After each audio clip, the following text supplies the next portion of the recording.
12वीं रसायन में यूनिट 2 विलयन चैप्टर का आज का हमारा टॉपिक है द्रवीय विलयन। ठीक है, तो वह विलयन जिसमें विलायक द्रव अवस्था में होते हैं लेकिन विलेय गैस द्रव ठोस हो सकते हैं। ठीक है, तो इसे हम द्रवीय विलयन कहते हैं।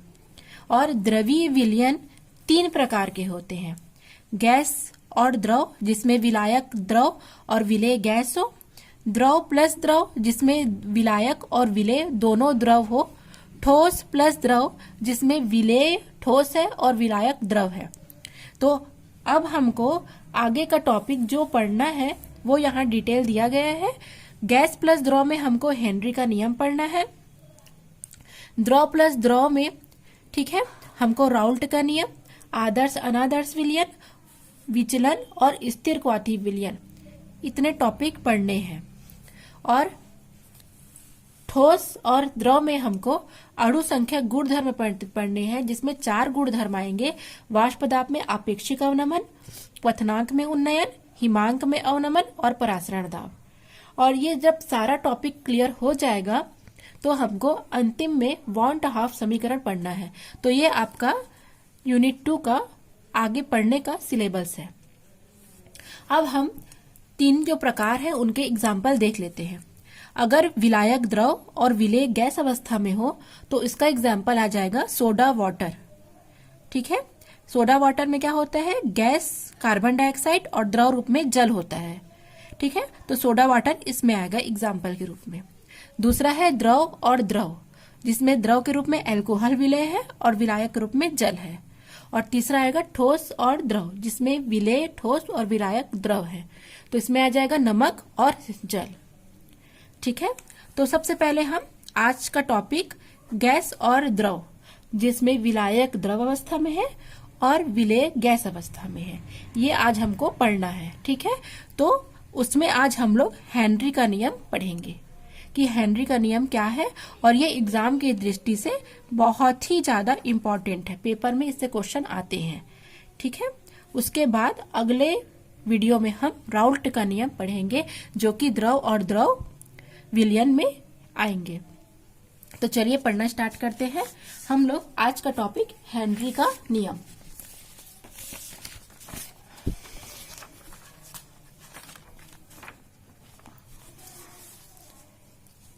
हेनरी का नियम, हेनरी का नियम किसे कहेंगे? हेनरी का नियम किसके अंतर्गत आता है? जिसमें विलायक द्रव हो और विलेय गैस हो। Example soda water. ठीक है, चलिए देखते हैं। सर्वप्रथम किसी गैस की विलेयता एवं दाब के बीच हेनरी ने एक संबंध स्थापित किया, जिसे उसके नाम पर हम हेनरी का नियम कहते हैं।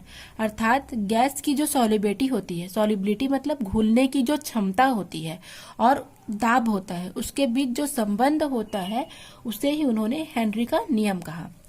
तो हेनरी के नियम के अनुसार क्या हो जाएगा, स्थिर ताप पर किसी गैस की द्रव में विलेयता गैस के दाब के समानुपाती होती है। ठीक है, अब हम जो नियम है इसको पहले उदाहरण से अच्छी तरीके से समझ लेते हैं, उसके बाद फिर से इस नियम में हम वापस आएंगे। तो आप यहाँ पर एक पात्र देख रहे हैं।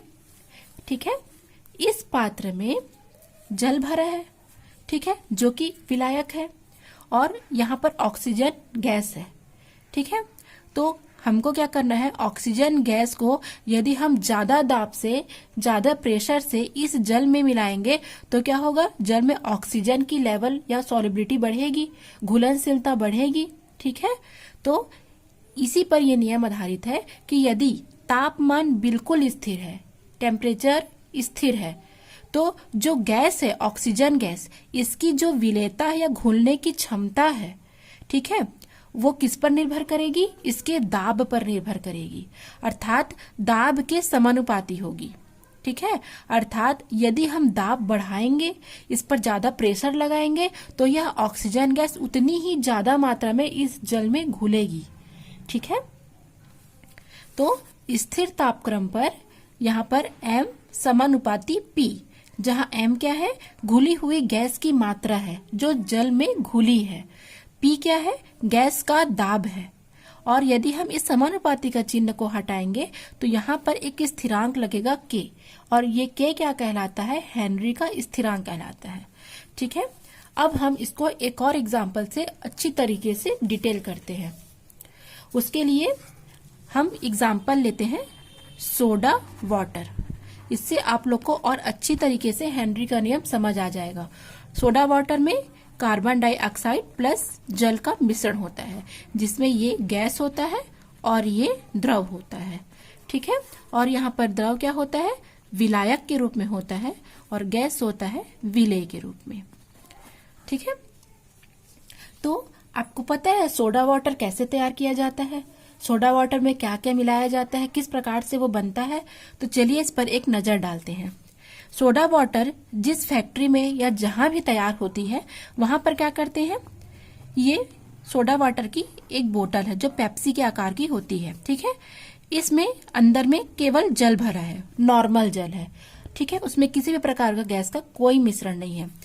इस जल को क्या करते हैं? एक मशीन के अंदर फिट कर लेते हैं। जहां कंपनी द्वारा ये बनता है, वहां इस सोडा वाटर के इस बॉटल को, जो पेप्सी आकार की होती है, ठीक है, इसमें जो जल भरा होता है, इसे क्या करते हैं? एक मशीन के अंदर, ऐसे 2-3 मशीनें बनी होती हैं, उस मशीन के अंदर इसे हम क्या करते हैं? इस तरीके से इसको हम फिट कर लेते हैं। ठीक है, इस तरीके से, जिसमें जल भरी होती है। यहाँ पर एक नोजल लगाया जाता है। ठीक है, यहाँ पर एक बड़ा सा मशीन होता है, और उस मशीन में एक मीटर होता है जो समय को बताता है, और यहाँ से नोजल लगे होते हैं प्रत्येक के यहाँ पर टॉप पर। ठीक है, बॉटल के टॉप पर। और इसमें जो इलेक्ट्रॉनिक मशीन होती है, यहाँ पर एक मशीन लगी होती है, उसमें क्या भरा होता है? उसमें बहुत सारा कार्बन डाइऑक्साइड गैस भरा होता है, और यहाँ पर एक मीटर लगी होती है। इस मीटर के द्वारा हम इसमें जो गैस भरी गई है, ठीक है, वो अगर इसमें गैस भर जाएगी तो वो एक जगह आकर के स्टॉप हो जाएगा। उसको देखने के लिए यहाँ पर हम एक मीटर लगाते हैं। अब क्या किया जाता है? अब इस जल में, इस नोजल के द्वारा क्या किया जाता है? कार्बन डाइऑक्साइड गैस को भरा जाता है। ठीक है, तो हम लोगों ने एक शब्द पढ़ा था इसी चैप्टर में, मोल अंश या मोल प्रभाज। ठीक है, मोल अंश या मोल प्रभाज। मोल अंश या मोल प्रभाज होता क्या है? तो मोल अंश या मोल प्रभाज किसे कहेंगे? जिसमें विलेय या विलायक के मोलों की संख्या अपॉन विलयन के कुल मोलों की संख्या। अर्थात यहाँ पर क्या कहा जा रहा है? अगर हम जितने ज्यादा प्रेशर से इस नोजल से गैस इस बॉटल में भरेंगे, कार्बन डाइऑक्साइड गैस, उतने ही तीव्रता से वो कार्बन डाइऑक्साइड गैस इस जल के अंदर क्या होगा? घुलेगा। ठीक है, और जब वो इस जल के अंदर कार्बन डाइऑक्साइड गैस घुलेगा तो वह उसे उतनी ही तीव्रता से ऊपर की ओर धकेलेगा। तो ऊपर की ओर धकेलेगा तो यहाँ पर एक जो कॉर्क लगा होगा, ये कहाँ हो जाएगा? ऊपर धक्का खा के टॉप पर आ जाएगा, यहाँ पर आ जाएगा। इसीलिए आपने देखा होगा, जब भी हम कोक वगैरह की बोतल को अगर हम तेजी से हिला करके अगर उसको खोलते हैं तो झाग के रूप में बाहर निकलता है। तो वो सिर्फ इसी कारण निकलता है कि कार्बन डाइऑक्साइड जो गैस होती है, उसको अगर हम ज्यादा तीव्रता से या ज्यादा प्रेशर से, ज्यादा दाब से अगर हम उसे इस जल में डालेंगे तो वह उतनी ही क्या होगा? तीव्रता के साथ बाहर की ओर भी एक प्रेशर लगाएगा, अर्थात उसका मोल प्रभाज भी क्या होगा? बढ़ेगा। तो यहाँ पर आप ये भी देख सकते हैं हेनरी के नियम में एक और तरीके से, यदि हम इसको मोल प्रभाज के रूप में लें हेनरी के नियम को, तो आप ये देख सकते हैं। ठीक है, मोल प्रभाज के रूप में यदि हम गैस में जो घुली हुई विलेयता है उसको अगर हम ले तो हो जाएगा स्थिर ताप पर गैस का जो आंशिक दाब होता है या जो प्रेशर होता है वो उस विलयन में गैस के मोल अंश के समानुपाती होता है। अर्थात हमको पता है हम जितना ज्यादा दाब लगाएंगे, ठीक है, तो उस गैस का जो मोल अंश होगा या मोल प्रभाज होगा वो क्या होगा? उतनी ही तीव्रता से बढ़ेगा। अर्थात यदि हम इस नोजल के द्वारा जितने ज्यादा दबाव से या दाब से कार्बन डाइऑक्साइड गैस को इस बोतल के अंदर भरने का प्रयास करेंगे, वह उतनी ही तीव्रता से क्या करेगा? ऊपर की ओर जाने का भी प्रयत्न करेगा। अर्थात P क्या हो जाएगा? समानुपाती X, जो कि गैस है इसलिए गैस लेंगे। अगर हम समानुपाती चिन्ह को हटाएंगे तो क्या हो जाएगा? K इंटू H, और KH क्या है? हेनरी का स्थिरांक होता है। ठीक है, यहाँ पर आप देख सकते हैं। तो दाब किसके समानुपाती है? गैस के मोल प्रभाज के। ठीक है, तो ये आपका हेनरी का नियम हो गया। अब हम लोग हेनरी के नियम की सीमाएं पढ़ लेते हैं। तो हेनरी के नियम में भी कुछ दोष आ गए, कुछ सीमाएं हैं उनकी, जिसको हम देख लेते हैं। ठीक है, यह नियम केवल तनु विलयनों के लिए ही लागू होता है। ठीक है, मतलब जो तनु है उनके लिए ही हम इस विलयन को क्या कर सकते हैं? लागू कर सकते हैं। जो सांद्र विलयन है उसके लिए हम इस नियम को लागू नहीं कर सकते।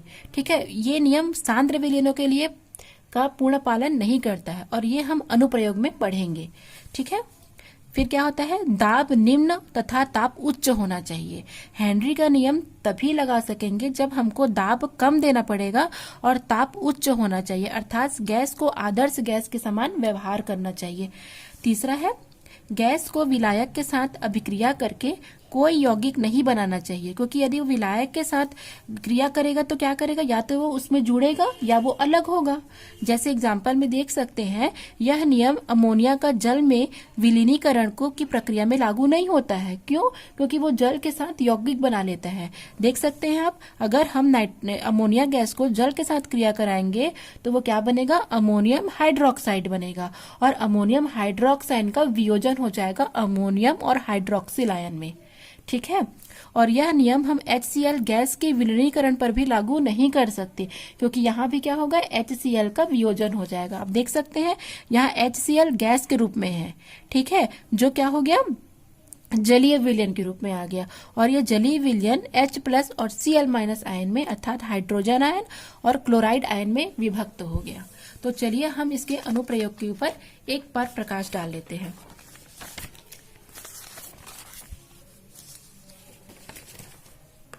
हेनरी के नियम के अनुप्रयोग।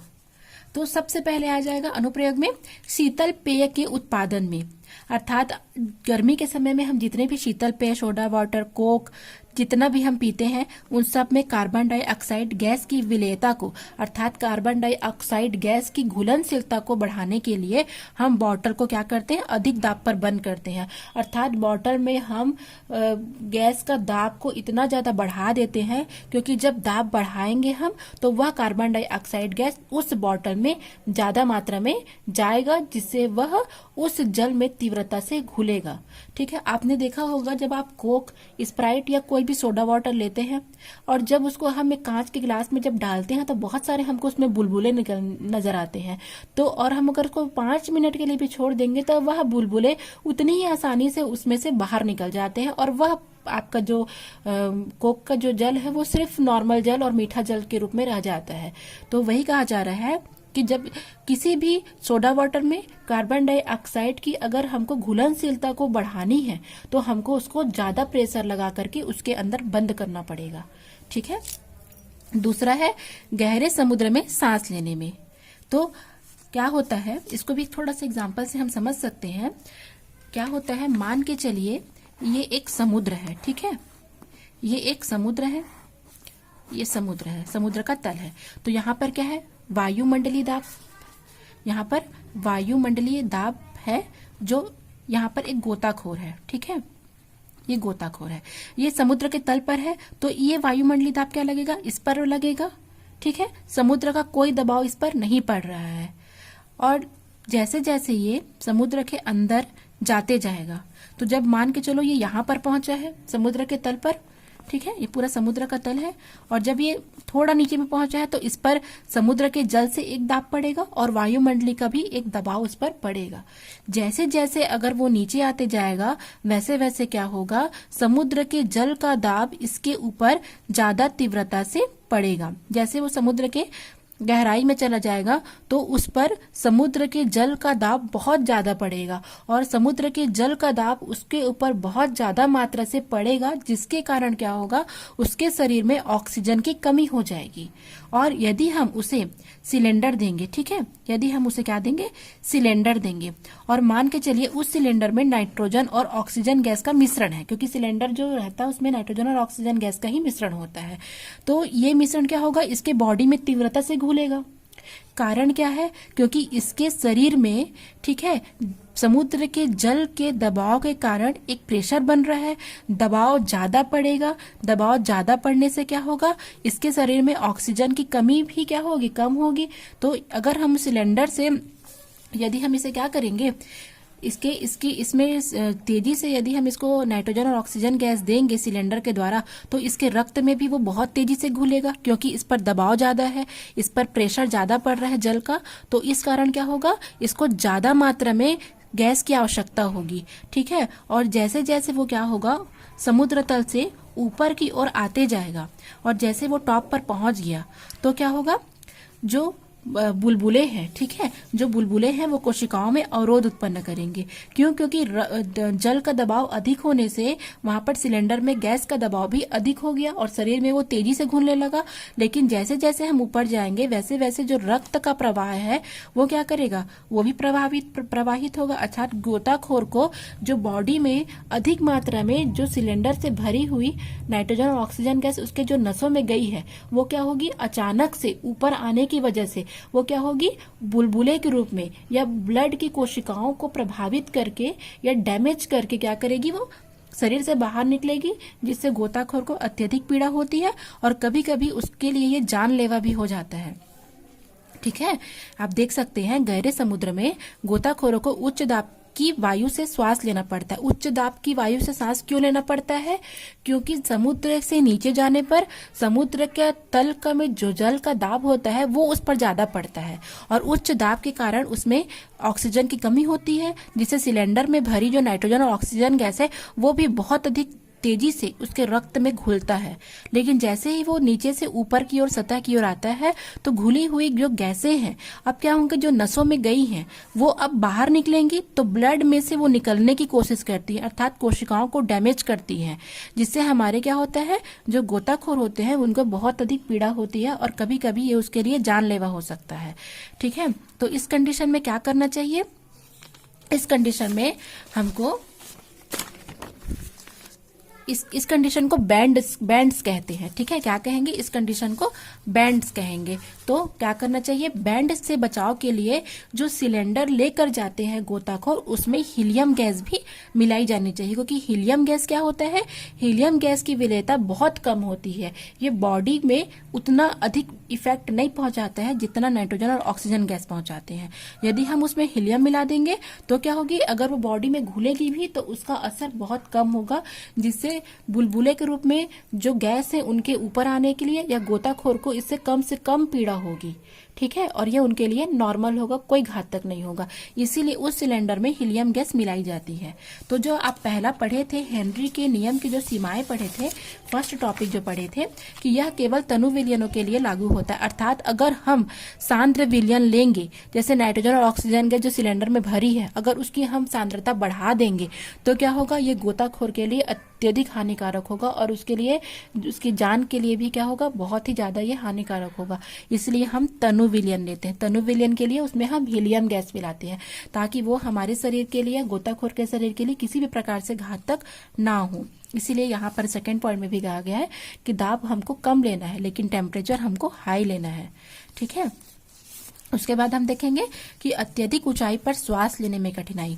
अभी आ जाएगा जो पर्वत जैसे जो पहाड़ी इलाकों में रहते हैं या जो पर्वतारोही होते हैं, उनके लिए क्या देखेंगे? आप जानते हैं जैसे जैसे हम पृथ्वी से ऊपर की ओर जाते जाते हैं वैसे वैसे क्या होता है? ऑक्सीजन की कमी होते जाती है, तो ऑक्सीजन का आंशिक दाब कम होता है, अर्थात ऑक्सीजन की सांद्रता कम हो जाएगी।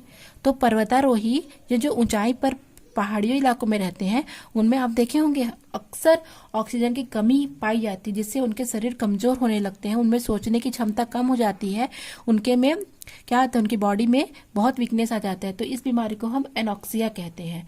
तो अत्यधिक ऊंचाई पर भी क्या होता है? सांस लेने में कठिनाई होती है, क्योंकि वहां पर क्या होता है? दाब कम होता है, जिससे ऑक्सीजन की सांद्रता भी कम हो जाती है। तो इसलिए अत्यधिक ऊंचाई में भी सांस लेने में कठिनाई होती है। तो ये 3 अनुप्रयोग है और हेनरी का नियम एग्जाम में पूछा जाता है, ठीक है। तो आज के वीडियो यहीं क्लोज हुआ। Thank you.